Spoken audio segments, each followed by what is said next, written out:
Ali ima ovaj lepe komade mesa, znaš? Otkud mu je meso Slovačke, a? Liza je Poljsko? A sve znam, kaj ima prijevoz. Sam jučer bil kod njega, ne?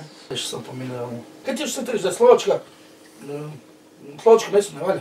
Ali opet, kaj je to domaće? Jedno vrijeme su uzimali sve domaćih, onda im više nije isplatilo se. Otkud oni hrane tu našu stoku domaću, a? Teljenja do klanja. Čim hraniš? Otkud ti je sjeme? Ti si kupo u dućanu? Mesnici. Gdje god stigla. Ti jak boš tak pričal, stari moj, tate bom isključil. Ja, da. A onda ideš tak locne. Pa da. Izbavite to, to mu rešio, da. Znam otkud nabavim meso. Ali uglavnom, odi tam. Kaj uš u mesnici? Veli mi, svaki put kad ideš kupit meso, da. Ja unutra i sad ja malo tak može, ovo sve može. Daj mi ovo može, sve.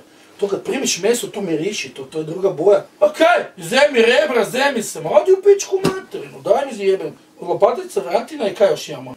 Carsko. Za but, to je već. Nema mi but spomenuo. Kupi samo but, ramstek i biftek.